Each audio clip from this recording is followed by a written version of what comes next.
Hi అండి. నిన్న night తీసిన వ్లాగ్ ఇది. కొన్ని విడిపూలు అయితే మొన్న ఎప్పుడో తీసి పెట్టున్నాను. ఇంకా అవి తీసుకున్న వెంటనే అలా ఫ్రిడ్జ్లో పెట్టేశాను, మళ్ళీ విచ్చుకోకుండా. అందుకనేసి అవి నిన్నైతే అల్లుతున్నాను. ఈ సెంటు జాజులు కదా, ఒకసారి విచ్చుకుంటే అల్లేకి చాలా కష్టం అవుతుంది.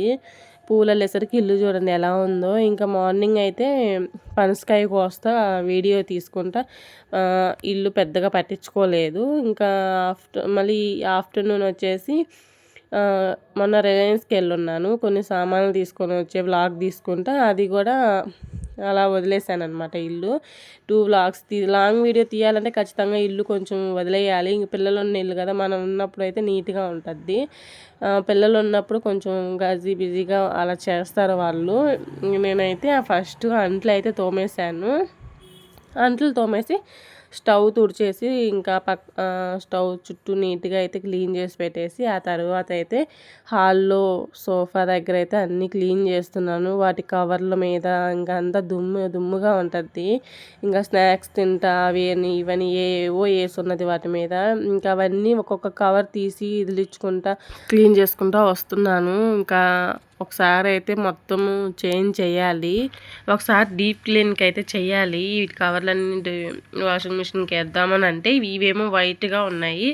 ఈ పిల్ల ఏమో ఇంట్లో ఉంది. స్కూల్కి వెళ్ళే టైంలో వేద్దాం అనుకుంటే నిన్నంతా అయితే క్లైమేట్ చాలా కూల్గా ఉంది. ఇంకా కూల్ టైంలో ఇవి వేసాను అనుకోండి, ఇంకా అవి ఆరవు, ఏం లేదు, మళ్ళీ ఇబ్బంది పడాల్సి వస్తుంది. వాటి మీద ఎక్కేసి తొక్కేసి మరకలు ఇంకేదో ఒకటి వేస్తూ ఉంటుంది ఇవన్నీ. ఇంకా అందుకని చెప్పేసి వాటిని అలా వదిలేసాను. ఒకసారి అయితే వీటిని వాష్కి వేయాలి. 1 మంత్ అవుతుంది వీటిని తెచ్చి. 1 మంత్ నుంచి అలానే వాడుతున్నాను. ఎలాస్టిక్కి ఉన్నాయి కదా కాటన్వి, అవి తెచ్చాక అవి వేసాక ఆ తర్వాత వీటినైతే వీటికైతే వాష్కి వేస్తాను. ఇంకా అప్పటిదాకా అయితే వాష్కి అయితే వేయని వీటిని మళ్ళీ పాడు చేసేస్తుంది. లేదా ఆ పిల్ల స్కూల్కి వెళ్ళినప్పుడైనా వీటిని వాష్కి వేయాలి, రెండిట్లో ఒకటి. ఇంకా బొమ్మలన్నీ అయితే ఒక అట్టపెట్టికి అయితే వేసాను. లాస్ట్ టైం ఒక అట్టపెట్టి ఉన్నది, అది అలానే పోగొట్టేసింది చుంచేసి. ఇప్పుడు పైన ఆంటీ దగ్గరికి వెళ్ళి మళ్ళీ ఇంకొక అట్టపెట్టి తెచ్చి అన్నీ అట్టపెట్టికి అయితే వేసేసి, బొమ్మలన్నీ కొనేటప్పుడు అయితే ఆ బొమ్మ అయితే బాగా ఆడుకుంటారు, ఈ బొమ్మ అయితే బాగా ఆడుకుంటారు అని చెప్పి అయితే తీసుకొస్తాము.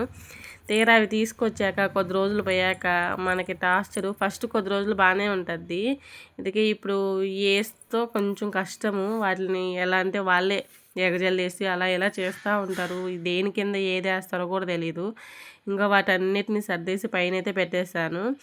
ఇవి ఇంకా రిలయన్స్కి వెళ్ళి ఉన్నాం కదా, అక్కడ వచ్చిన కవర్లు అవి. ఇంకా వాటిని కూడా దుమ్మ ఇవి ఉంటే ఇదిలిచ్చేసి లోపలైతే సర్ది పెట్టేశాను. ఇంకా బయట అయితే క్లీన్ చేస్తున్నా. ఎలాగో 12 అవుతుంది టైము, ఇంకెందుకులే అని చెప్పేసి ఒకటేసారి బయట కూడా క్లీన్ చేసేసి ముగ్గు అయితే పెడదామని చెప్పి క్లీన్ చేస్తున్నాను. ఈ లోపలైతే వచ్చేసారు.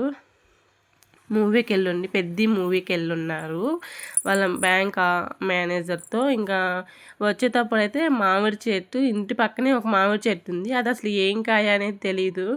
ఆ కాయలు అయితే చాలా ఉన్నాయి. వీళ్ళు ఎవ్వరు పట్టించుకోరు ఇక్కడ, వదిలేశారు. ప్రతిరోజు అంటే చూసినప్పుడు ఎలా అంటే అన్ని కాయలన్నీ చిలకలు కొట్టేసి కింద పడిపోతూ ఉన్నాయి. ఒక కాయ టేస్ట్ చూడాలి ఎప్పుడైనా అని ఒకసారి అంటే అదేమో రాలునిందంట. అందుకని చెప్పి ఒక కాయ అయితే తీసుకొచ్చాడు. ఇంకా లోపల పెట్టేసి ఇంకా బయట అయితే ముగ్గేసేసాను అంతా క్లీన్ చేసేసి. ఇప్పుడైతే టైం అయితే 12 అయిందనమాట. ఇంకా మార్నింగ్ లేచి ఇవన్నీ మళ్ళీ చేయాలంటే కష్టం అవుతుంది. ఇంక డైరెక్ట్గా పూజ చేసేసుకోవచ్చు మార్నింగ్. అందుకనేసి నైటే క్లీన్ చేసి పెట్టేసుకున్నాను అనమాట. రాత్రులు పని చేసేసుకుంటే పొద్దున్నే చాలా రిలాక్స్గా ఉంటుంది. ఎందుకంటే పొద్దున్నే మళ్ళీ బాక్సులు చేయాలి కదా, వంట చేసేసి టిఫిన్ చేసి మళ్ళీ పాపని స్కూల్కి పంపించి ఇవన్నీ చేయాలంటే లేట్ అవుతుంది. అందుకనేసి నైటే చేసి పెట్టేసుకున్నాను. ఇంకా ఇందాక తెచ్చిన మామిడికాయ టేస్ట్ అయితే చూశాను, పుల్లగా ఉంది. అన్ని పనులు చేశాక నా ముఖం చూడండి ఎలా ఉందో, పని మనిషి కన్నా ఘోరంగా ఉంది. వీడియో నచ్చితే లైక్ చేసి సబ్స్క్రైబ్ చేసుకోండి. Thank you for watching.